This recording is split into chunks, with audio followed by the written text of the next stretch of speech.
Selama 18 tahun usia pernikahan Sadriansyah alias Upi dan sang istri Rumi, tragedi kerap menimpa keluarga mereka. 4 dari 6 anak mereka meninggal saat masih bayi. Para tetangga tahu tentang hal itu. Mereka bersimpati pada keluarga Sadriansyah yang kerap dirundung kemalangan. Keempat anak yang meninggal memang tampak kurus seperti kurang gizi. Maklumlah kehidupan keluarga Sadriansyah sulit. Mereka hidup di bawah garis kemiskinan. Kini keluarga itu hanya beranggotakan 4 orang, yakni sang ayah Sadriansyah, sang ibu Rumi, dan 2 anak, yakni sebut saja Mia sebab nama aslinya disamarkan, dan si bungsu sebut saja namanya Sofyan. Mia anak ketiga, sekolah di Madrasah Sanawiyah setingkat SMP kelas 2. Sedangkan si bungsu Sofyan, sama seperti sang ibu, merupakan penyandang tunagrahita atau disabilitas intelektual. Demikianlah meski kerap dirundung kemalangan, kehidupan keluarga Sadriansyah terus berjalan. Suatu hari pada Jumat 24 April 2015 terjadi hal mengejutkan. Mia kabur dari rumah. Sadriansyah dan Rumi mencari kemana-mana tapi tidak menemukan anak itu. Ternyata sudah lama Mia menyimpan rahasia gelap. Sejak Mia menginjak usia remaja 14 tahun, Sadriansyah semakin bernafsu melihatnya. Dia juga cemburuan pada anaknya itu. Suatu hari Mia terlambat pulang ke rumah.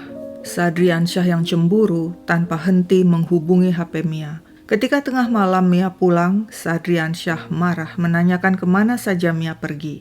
Pertengkaran hebat di antara keduanya pecah. Sadriansyah langsung memeriksa HP Mia dan membaca SMS dari seorang pemuda yang dicurigainya merupakan pacar Mia. Membaca ada kata main, Sadriansyah mengamuk pada Mia yang telah berkali-kali membantah bahwa pemuda itu bukan pacarnya. Malam itu juga sebagai hukuman, Sadriansyah meruda Mia. Sang ibu Rumi melihat kejadian itu namun hanya bisa menangis. Ketika dia mencoba menghentikan aksi suaminya, Sadriansyah mengambil sebilah pisau dan mengancam akan membunuh Rumi jika mencoba melarang dan melaporkan hal itu. Sejak itu, Sadriansyah seperti ketagihan melakukan aksi bejatnya. Jika Mia belum pulang sekolah, dia akan mengirim SMS. "Cepat pulang sayang, bapak sudah tidak tahan." Karena perlakuan si ayah, Mia kerap menghindar dan terkadang tinggal di rumah temannya. Pada 24 April 2015, Mia dan ayahnya kembali bertengkar hebat ketika Mia pulang diantar seorang pemuda. Sadriansyah yang cemburu langsung mengamuk. Dia bakar buku-buku dan seragam sekolah Mia. Melihat hal itu, Mia memutuskan kabur dengan melompat dari jendela. Kepada temannya si pemuda yang menunggu di depan gang, dia minta diantarkan ke rumah teman perempuannya. Dan sejak hari itu, Mia tidak pulang lagi. Sadriansyah yang marah, panik, dan cemburu mencari kemana-mana tanpa hasil. Sementara itu, Mia membeberkan semua aksi bejat ayahnya kepada temannya. Paman si teman kemudian membawa Mia ke kantor polisi untuk melaporkan hal itu. Saat ditanyai polisi, Mia mengaku kurang lebih setahun, yakni sejak pertengahan tahun 2014 hingga April 2015, sang ayah Sadriansyah telah berkali-kali meruda dirinya. Mia takut melapor karena selalu diancam akan dibunuh oleh si ayah. Tapi ternyata tak hanya itu. Mia juga mengungkapkan kepada polisi bahwa si ayah selama ini telah melakukan aksi sadis lainnya, yakni membunuh. Setelah mendengar pengakuan Mia, polisi segera mengamankan Sadriansyah.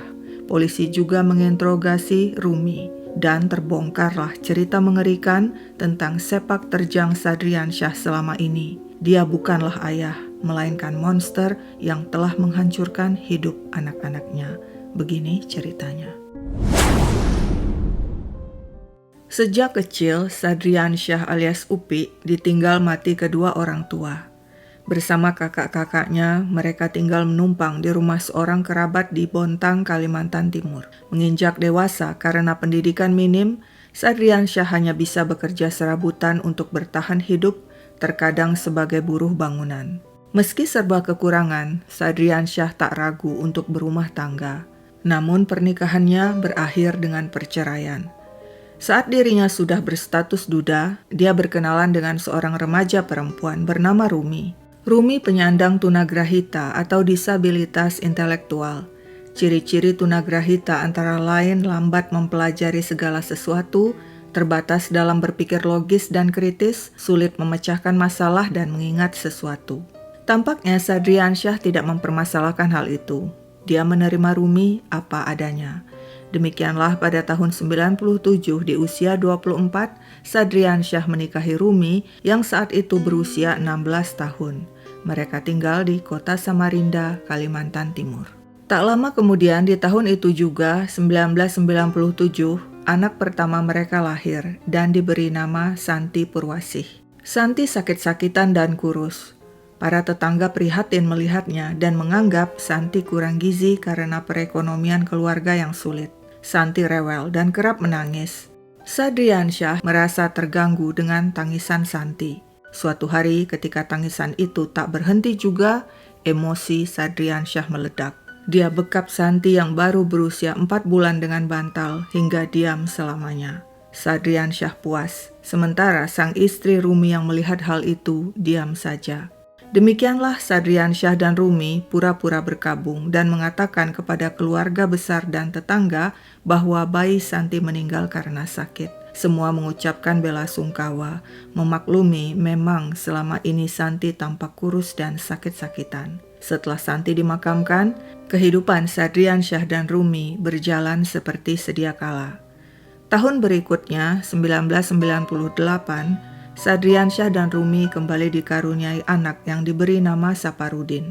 Sama seperti Santi, Saparudin juga kurus, sakit-sakitan dan rewel, selalu gelisah, selalu menangis. Di usia 2 bulan ketika Saparudin menangis tanpa henti, Sadriansyah yang saat itu sedang di rumah mengamuk lalu membekapnya dengan bantal hingga meninggal. Kembali Sadriansyah dan sang istri Rumi pura-pura berduka. Para tetangga yang bersimpati tak habis pikir betapa malang nasib keluarga Sadriansyah yang kehilangan buah hati untuk kedua kalinya.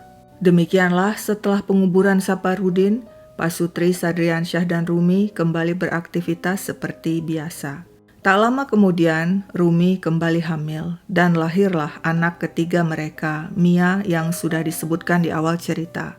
Seorang bidan yang bersimpati sebab Sadriansyah dan Rumi telah kehilangan 2 anak, membantu memonitor kesehatan Mia secara cuma-cuma. Di depan sang bidan, Sadriansyah selalu tampil sebagai ayah yang baik. Dia tak berani melenyapkan Mia. Sadriansyah kemudian memboyong keluarganya pindah ke kontrakan lain di Loa Bakung, Sungai Kunjang, kota Samarinda, tak jauh dari rumah kakak-kakak Rumi. Di kediaman yang baru, anak keempat Sadriansyah dan Rumi lahir pada 2001 dan diberi nama Marhat. Marhat bayi yang kurang gizi, selalu rewel dan menangis. Ketika Marhat berusia 3 bulan, Sadriansyah yang marah mendengar suara tangisan sang anak, tanpa pikir panjang membekap bayi Marhat dengan bantal hingga Marhat diam selamanya. Kembali Sadriansyah dan sang istri Rumi berkabung. Isak tangis Sadriansyah mengundang simpati tetangga yang tahu tentang kisah nestapa bertubi-tubi yang menimpa Sadriansyah dan keluarga. Demikianlah kehidupan Sadriansyah sekeluarga terus berlanjut. 7 tahun berlalu tanpa tangisan bayi. Apakah Sadriansyah dan Rumi memutuskan untuk tidak punya anak lagi? Ternyata tidak, sebab Rumi hamil lagi. Dan tahun 2008 anak kelima lahir, yakni Syahrul Gunawan. Sama seperti saudara-saudaranya yang sudah meninggal, bayi Syahrul rewel dan sakit-sakitan. Suatu hari mendengar Syahrul menangis tanpa henti, Sadriansyah yang marah mencelupkan Syahrul ke dalam drum berisi air. Belum puas, dia cekoki Syahrul dengan minyak jelantah. Syahrul yang berusia 4 bulan langsung diam dan meninggal. Sadriansyah lagi-lagi pura-pura berkabung. Dia dan istrinya kembali menerima ucapan bela sungkawa dari keluarga besar dan tetangga. Orang-orang berpikir, sungguh tragis hidup Sadriansyah dan istri. 4 anak mereka meninggal di saat bayi. Mungkin orang berpikir Sadriansyah dan Rumi akan berhenti punya anak.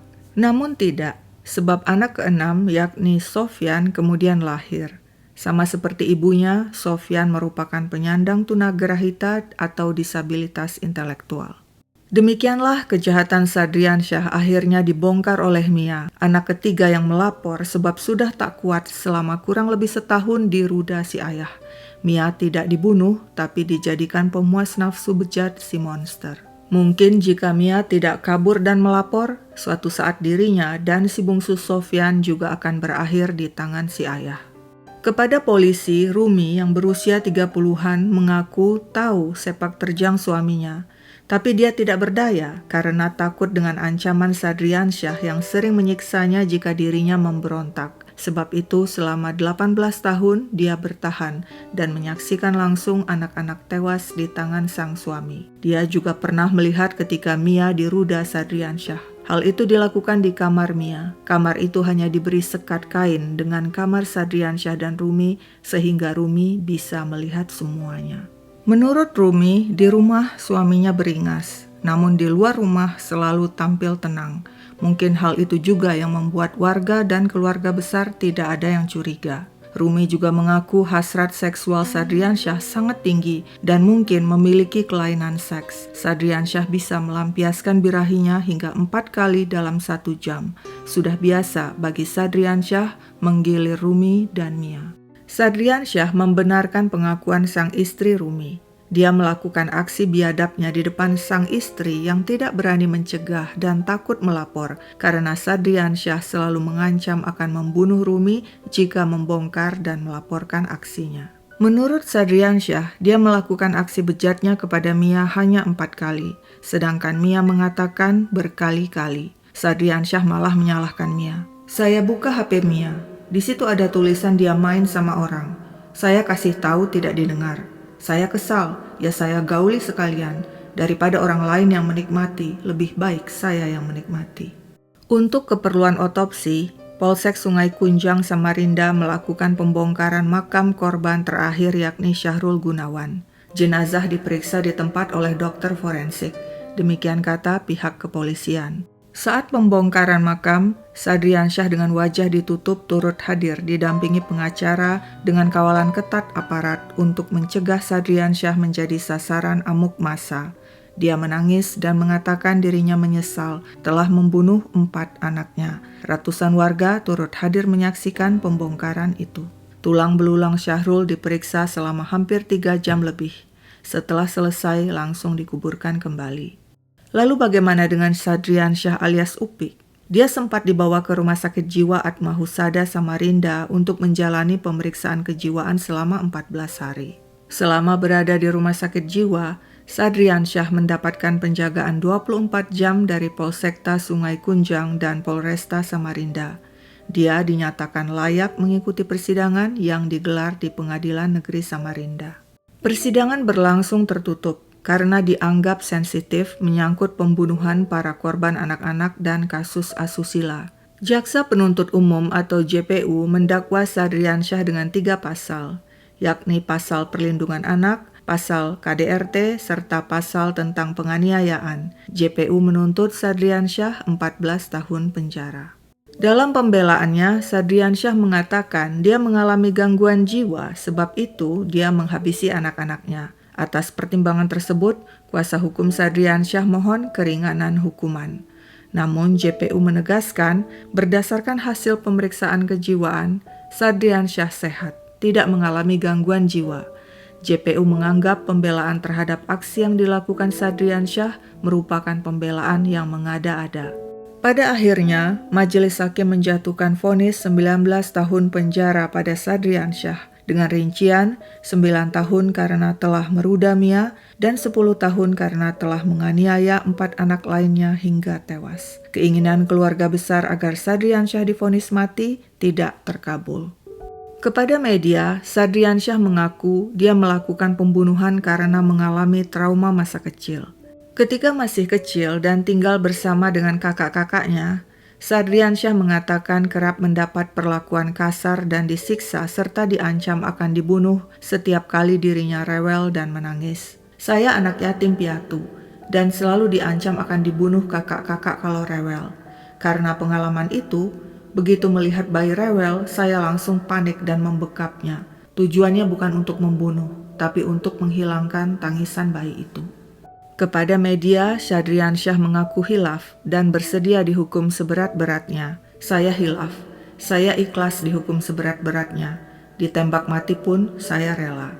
Meskipun katanya rela ditembak mati, ternyata dia masih sempat minta keringanan di persidangan dengan alasan sakit jiwa yang tidak terbukti sebab dirinya dinyatakan sehat tanpa gangguan mental.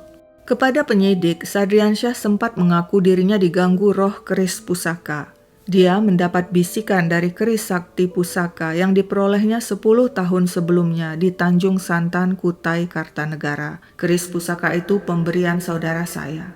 Setelah menyimpan keris, menurut Sadriansyah dia kerap emosian. Jika mendengar suara anak-anaknya menangis, dia langsung murka. Saya tak tahan mendengar anak kecil menangis. Saya langsung emosi, maunya marah saja.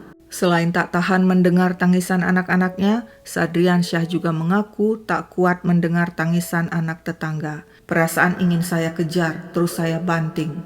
Karena keris itu juga, menurut Sadriansyah, dia melihat Mia sebagai perempuan lain lalu merudanya. Sadriansyah mengaku keris itu seolah tak mau berpisah darinya. Sudah beberapa kali keris itu jatuh di jalan, namun pulang sendiri ke rumah. Setelah Sadriansyah ditangkap dan dipenjara, sang istri Rumi dan si bungsu Sofyan hidup berpindah-pindah dari satu rumah kerabat ke kerabat lainnya. Rumi takut pulang ke rumah sewaan dulu karena khawatir diamuk massa. Rumi juga mengalami guncangan psikologis, selalu ketakutan setiap ditanyai tentang perilaku suaminya. Sementara itu Mia yang berusia remaja berada di bawah naungan dinas sosial dan sudah menjadi anak negara. Kebutuhan hidup dan pendidikannya ditanggung negara. Lewat institusi sosial di Samarinda, Rumi akhirnya mendapatkan bantuan. Donatur juga berencana merenovasi rumahnya agar layak huni. Perkembangan terakhir, Rumi menyibukkan diri dengan membuat kerajinan dari manik-manik berupa tas, gelang maupun kalung. Nanti akan saya jual, katanya. Sehubungan dengan si monster Sadriansyah yang divonis 19 tahun penjara, kemungkinan jika dia menjalani masa hukumannya secara penuh, maka dia akan bebas sekitar tahun 2034 di usia sekitar 60-an. Sekian dulu ceritaku, sampai jumpa kapan-kapan.